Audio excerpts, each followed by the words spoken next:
ไปคงอยู่บ่พอแปะเฮ้ยลูกเข้ายมมือได้จังเฮ้ยชื่อนี่เนาะถือว่าเสร็จชิ้นไปแล้วด้านหนึ่งเอาพี่น้องเนาะนี่เลยได้ด้านนี้บัดนี้โอ้งามดีกว่ากันเลย งามเนาะไวเนาะไวดื่มปลานิลคันเนาะโอ้ตัวเรียบร้อยเนาะดีใจน้ำเพิ่นที่ทางเลยที่มีทางผู้หลักผู้ใหญ่เป็นซอยเนาะมาดีได้ตานางได้ยังแล้วก็โอ้พี่น้องเฮ็ดมันก็ง่ายขึ้นเนาะปลูกผักปลูกมีเนาะสะดวกสบายขึ้นปลูกอย่างต้นมะม่วงม่วงเนาะได้สบายเนาะเลี้ยงเป็นเลี้ยงไก่ยังก็ได้พี่น้องเลยเนาะเพราะว่าอัดหัวเป็นแล้วเนาะเขาว่าสัตว์มาทางอื่นก็เขาบ่ได้เนาะเป็นสัตว์สาวาสิงมาทางอื่นก็สู้นับปลูกผักปลูกหยังก็ได้พี่น้องเลย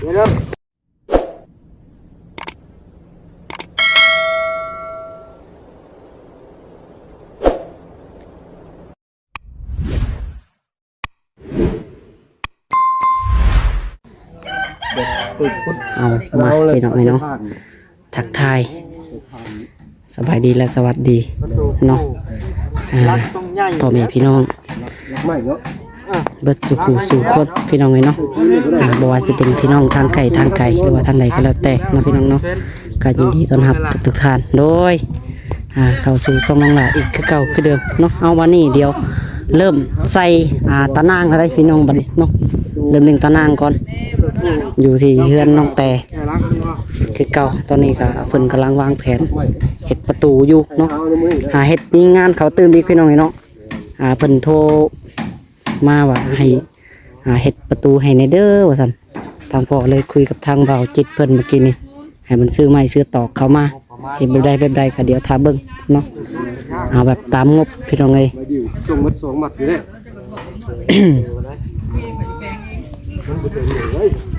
โอ้ใส่ตะนางแต่พุ่นบ่ใส่แต่พุ่นบ่มาใส่แต่พุ่นแล้วเนาะไปพี่น้องเดี๋ยวไปเบิ่งเงิน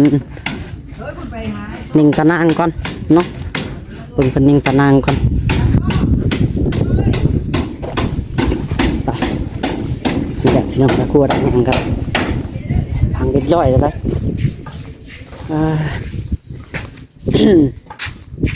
นั่นเนาะปิดทางบาดดิเนาะเอาแล้วมีทางออกไหมทางตู้แล้วคอยออกก่อนได้ดิออกก่อนกันจะออกน้ำลังเชียร์ถ้าด่านเลยเอาที่ชมคุมน้ำลังบ่ชมคุมน้ำลังบ่แม่นบ่เป็นยังถ้าทงน้ำลังก็ได้บ่ได้แล้วมันจะถมตะนางพร้อมน้อยนึงแล้วต้องอย่างนี้บ่เข้าเมียงไหนเด็กกันนี่บ่ได้เข้าเมียงไหนเข้าบ่ว่าดอกบ่เข้าได้รุ่นในลุงไงน่ะตัวเก่าน่ะเขาเจ้าใส่เป็นปีสิเป็นยังปีแล้วดึงมามันก็เศร้ามองนี่ซื่อมันเก่าซื่อเนาะบ่เข้าเมียงมันบ่แม่นเล็กไปบ่ให้คนรวมเข้ารวมออกไปนักเขาเฮ็ดต้นใหม่ถ้าอยู่เรือนก่อนบ่ได้เข้าบ่เข้าในของแม่ก็ยังคือเก่าเอาแล้วไปโอ้ยมันอยู่ได้ไปก็ไว้เอาละเด้อเฮ้ยเบิ้งนี่เอาพวกไปใส่นำมาส่งป้าเขาจับดอกอย่างนั้นสิพูดมันว่านั่นบ่ว่าเลยเด็กแล้วเด็กอยู่นี่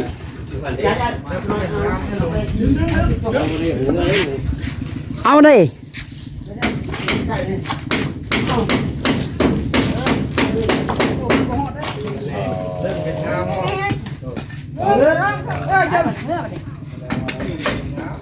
ทบรถพอเราเห็นสุดเล่งได้กูทมปูนเล่งกันเองอยู่ได้เป็นยังไงเนาะปึ๊บไม่เงินจมได้ละบ่ดึงเข่งหลายเด้อบ่ดึงเข่งลาเดียนมันอันนี้ตะนางมันสิยืดโพดจัดไปเอาซ้ำพอดีพองามเดี๋ยวดึงเข่งลายตะนางมันยืดเด้มันยืดมันสิบ่งามเด้ นี่แหละเขาเอิ้นว่าคำคุก ต้องบ่อยากให้กันรอด ขามยากได้บ่ดิเนาะ พอแล้วได้ย่างเวียนพุ่นแหล้วได้ออกทางประตูได้บ่ดิประตูให้ประตูมันได้บาดนี่ระหว่างป้าแก้วกับอันน้องแต่เพิ่นของไฟของมันได้บาดนี่สบายดีบ่าวลิ เนาะ เป็นเฮือนใบเฮือนมันนั่นละบาทเลยเนาะ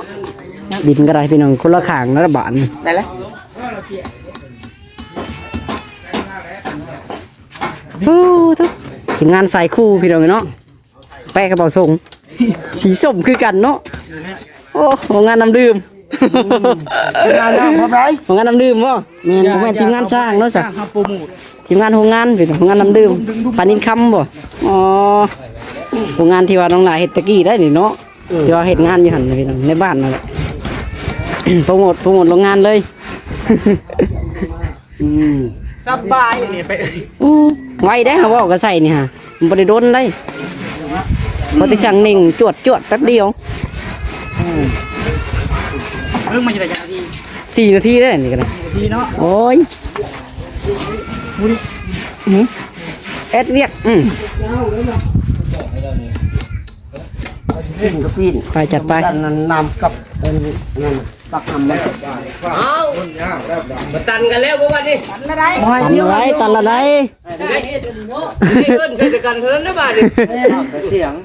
ให้ฟังได้เสียง กินน้ำเย็นก็เฮาบ่ได้บาดนี่เขาบ่ยืนพร้อมผู้ให้กันนะ นี่จะคุยขอเจ้าขอนี่ คนขวางบ่ได้แต่เสียงขวาง ได้ยินเสียงบ่เนี่ย โคที่น้ำยืนแล้วเนี่ย นี่ดึงค่อยๆไม่โยกซะนี่นะ เราสิแกงทุกินบ่ล่ะวะ โอ้ที่นี่แหละ ต้องได้รับเนี่ยแต่โตเด้ เ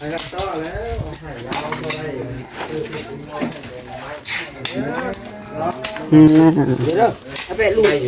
ลุงก่อน ปลาอยู่เนี่ยแล้วก็ จับโตแล้วเป็นเมืองเราให้ก็เดียวแม่ให้เป็น นะคือต่อเอาไปเนี่ยบ่ห้องเนาะเอาดินี่ โอ้ยคอยดึงกันได้กลางแท้เราเห็นว่าแห้งกัน แพ็คนึงครับจนกับประชาชนคนแล้วบอกเห็นบ่บ่พอดเจ้าอย่าว่าเฮาตัวเราได้3ปีได้เนี่ยเราว้าวลิ้น อย่าเว้านะมันสิหายให้มันนะ หัวแล้วแปะ เกี่ยวไปว่านั่นมาถ้าแบะพวกนึง หายให้มันแล้วเห็นว่าเพิ่น ไปไหนเกี่ยวไปว่า เมียแต่งชื่อนะ อะไรได้บ่ได้ว่ามี ไปเองไปน้องอยู่นี่เนาะ ร้องแต่ว่าเกิดในที่เป็นให้อยู่บ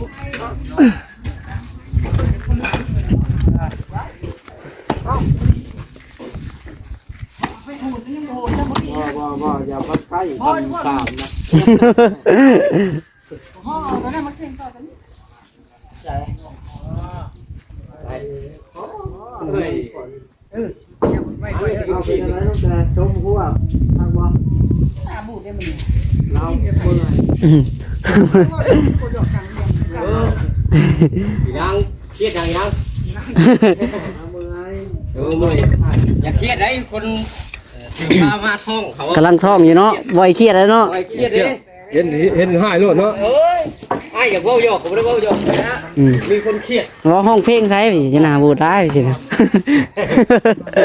ยากเลย ต่อ พอจะต่อเป็นมากกว่าบุคคลตอนแต่ว่าแล้วต่อเหล็ก คัดไปตามร่องมันนั่นแหละ พอเห็นไปพวกได้ต่อ โย่ใช่ซื้อมันก็ได้รุ่นน้องละป้าซื้อนะ มาลองดู แล้วก็เฮ็ดบ่ แล้วก็จะจับกล้องให้ เจ็ดเท่าไหร่ บาทเดียว บัดเดียว บาทเดียว จะขายแล้ว เจ้าสิบอกมาจังได๋ก่อนใช่เจ้าเอาน้ำไว้กินน้ำไปกินก็ต้องใช้จังเดียวบาท คนละฝั่งได้บาทนี่น้องอยู่ฝั่งนี้อาอยู่ฝั่งนั้นได้บาทเลยเนาะ ว่าฮอดเงินบ่บ่ แต่รถบอสก็บอกแต่ยังบ่นี่ขึ้นไปขี่ที่ข้างนี้ลูกกินไก่สบายระวังกระตีนเจ้าเอาเจ้าบอกเลยดู ก็บ่เคยนี่แล้ว เขาเจ้าบ่เคยใส่เลย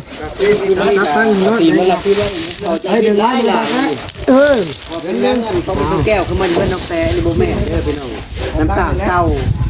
ผมแม่นว่าน้ำเป็นตู้แก้วดอกนี่นี่ก็ได้พิษเอาลิตอนน้ำเป็นตู้แก้วคือมันอยู่พี่อันนี้มันเป็นน้ำเก่าของน้องแต่แต่ก่อนเรามีถังเด้อบ่แม่นเขามีตู้แก้วเขามีตู้แก้วอยู่ด้านหน้าพุ่นพุ่น น้ำน้ำกันแหล้วตะกี้ ดูว่าแต่ก่อนมันผู้ได้สัตว์ขึ้น ตัดกันแล้วเราถูกไว้เนาะ แม่นบ่ น้ำไปน้ำลมเนาะ เพราะว่า เอ๊ะเจ้าเสียคู่ละบาท ไปทอด น้องดีกว่าเพราะว่า ไปทอดหนึ่งหรือทอดไปเที่ยวไปใส่ น้องเอ้ย มือใหม่คนบ่ได้บ่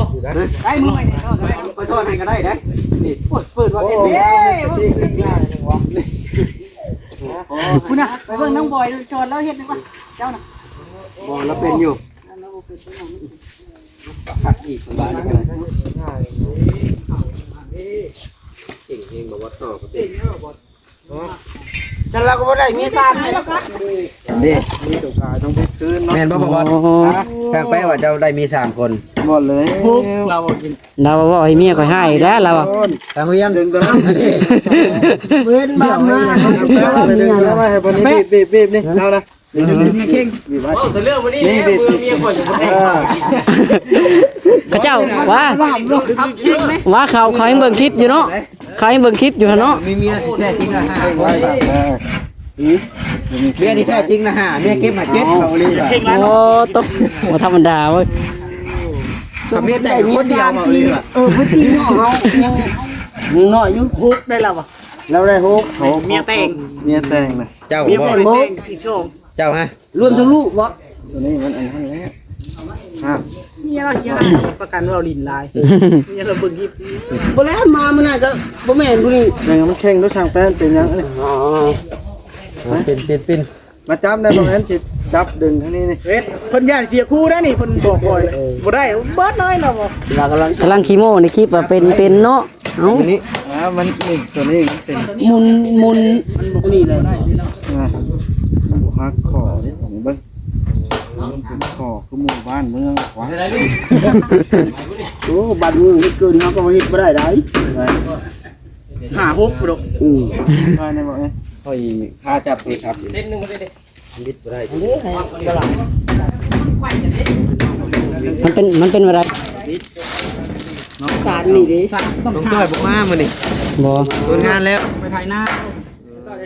ไม่ใช่นี่แหละ2คนบ่มามื้อนี้ ก็แลยากเอาตอกแอนตัวนี้แล้วมันจะยากเปิดออกยาก ยอมได้บ่ได้ บิดนะแปะค่อยก็บิดจับบ่ได้เลย เนาะตัวนึงเนาะน้องทละ อีวิวแล้วเนาะสำหรับสำนึงก็ได้เนาะ ลงทำได้ทั้งนึงก็ เนาะแคมมาติดกันเลยพอเนาะ ไอ้นี่ไก่นี่ให้หาสิบินออกได้ป่ะ โอ้ย เนาะ ต่ำโคตร เอ๊ะ ตำ ต้องเฮ็ดทางหมู่ว่าอีก ไปอยากไปหาเบาลิงไปบ่ได้ป่ะ แม่ พุ่นแล้วเจ้าเด็กเว้นพุ่นแล้ว จะมาหาข่อยก็ต้องเว้นพุ่นแล้วบัดนี้ คอยเดียว คักแห้งก่อนเพื่อนเบาลิกับเพื่อนเบาลิ ผักเลยเรื่องจะบ่ได้มีได้ตะนา บ่มี เรื่องจะมีตะนา มีหยังก่อนมีตะไคร้ แม่ตะนา เพื่อนข่อยมีแต่ปีกแป้นแป้น ก็มาอย่างไพ่เนาะ ไปเราคิดไปเป็นไรติดได้มันจะเป็นนี้ก็นี่อยู่ในกินดีกว่านี่เอา งามแท้ว่าเพราะว่าคิดหลายจังว้าวแล้วบ่เฮ็ดไปเลยนี่เลย ได้บ่ กินจอวานนี่ ไม่บ่ไม่บ่จิ คนรักไม่แก่สิก่อน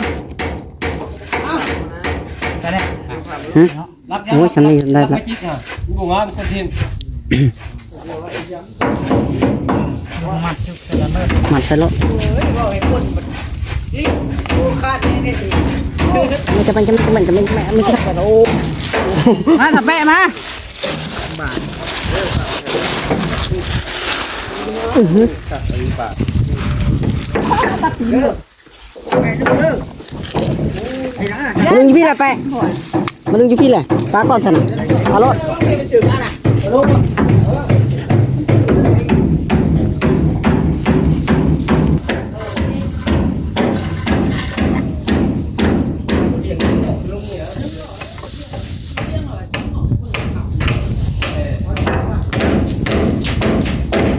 ยุ่มกันแล้วนั่น จะได้ไปไปได้ไปโอ้ยอยู่วะพอแปะเบิ้ลลูกเข้ายมมือได้จังเฮ้ยชื่อนี่นี่เป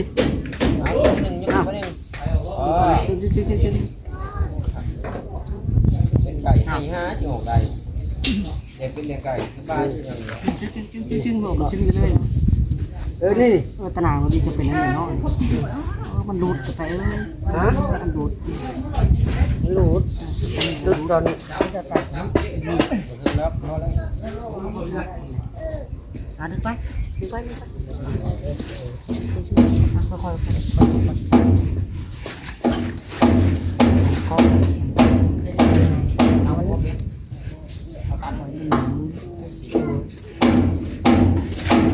เป็นยังตนาง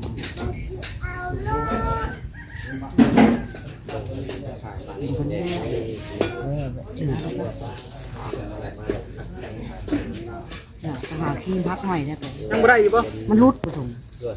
มันรุดนี่ได้จังลุกบ่ แปะอันดึงไปถึงอันเด้ มันรุดอยู่ตีนมันนะมันรุดแต่มาแต่มันก็ไม่ใช่แต่มันลุดอยู่หุ้นติ่งมัน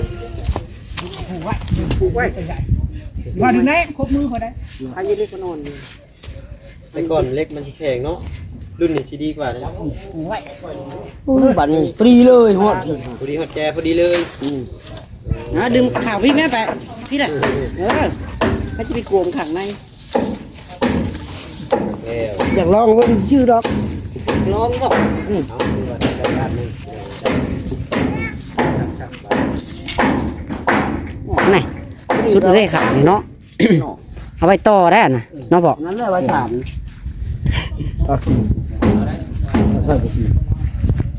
ไปดึง ครับอีบาทนี่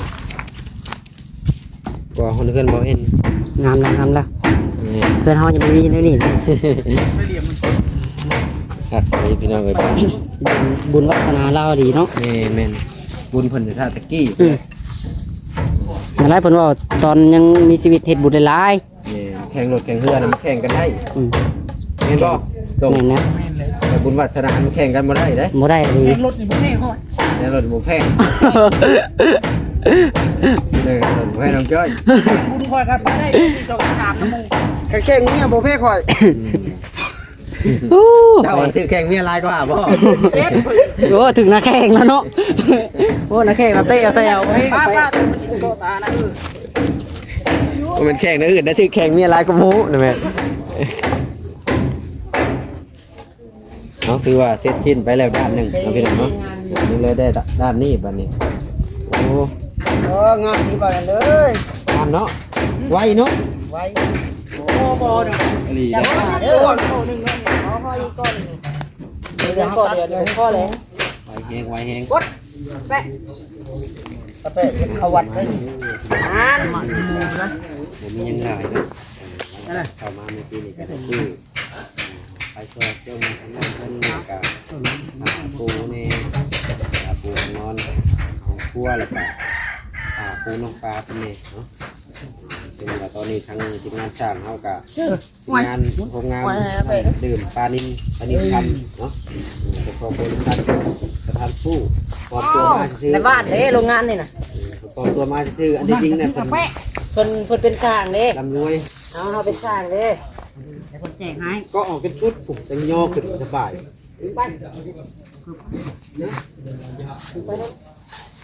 พูดน้อยให้ลิ้นเลยเนาะ มาแล้วเวียดกันเนาะ ประมาณนี้เลยใช่แดดแล้วพี่น้องเลย เดี๋ยวพอจะกินมาอีกที่ไหนที่ไหนจังหวัดกันใหม่ที่นี่สุดก่อนเป็นพอกินไปเรื่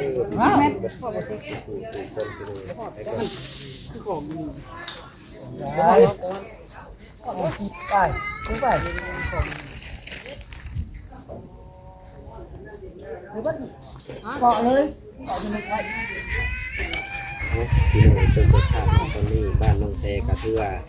ไปตะไคร้กะทือว่าเป็นกินไปเป็นตีเรียบร้อยเนาะด้านข้างเลยแค่ด้านนี้มาเป็นเนาะทือว่าออกมาแบบสวยงามเลยเป็นเนาะหลังจากนี้ก็สามารถปลูกเครื่องคองแบบว่าเป็นส่วนตัวแบบว่าการสิ่งก็ได้เข้าไปปลูกขับเพลงอะไรนี่ แน่มือแต่ละขั้วก็ยังงามแล้วเนาะ นี่ รักกระสือเพียงกันเลยได้รักก็ได้ แค่มันมีได้ อืม มีแต่ปีกแป้นไม่คงมาจิก บ่ทางไหนเฮือนบ่เห็นน่ะ บ้านเจ้าผู้สีเด้อ อ๋อบ้านกลางผู้สีบ่ แล้วก็น้ำบาดแล้วพวกนี้เข้ากันบางทีก็คุยเลยบาด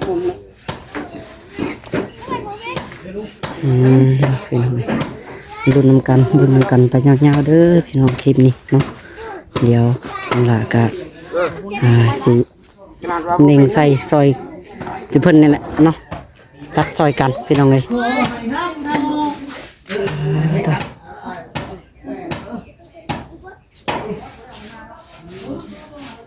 เดี๋ยวบ่มันตาย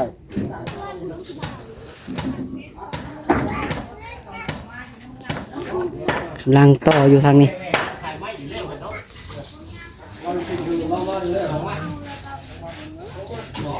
คนไว้ต่อพี่น้องแดดอะไรรอเนาะเปลี่ยนอยู่ไปเอ้ยเอาเล็งมือ มาเลยกวาดบ่ เถอะเห็นไหมฮอตจัดไป ดึงขึ้นนะดึงขึ้น ยกขึ้นแม่แปะให้ฮอตเล็กไปแล้วโอเคมีเล็กอยู่ทึ่งน่ะบวิดบ่ได้ต้องฮอตจะจำนั่นก็เอาทำคุ้งตามขีดินไปเลยเลย อ้าวเจ้า ใครเรามันมีเล็กในโตอยู่เคาะง่ายอยู่พี่น้องนี่เล็กไหม เจ้เป็นเก่งงามเป็นงามเลย สุดยอดตอนนั้นแหละแบบนี้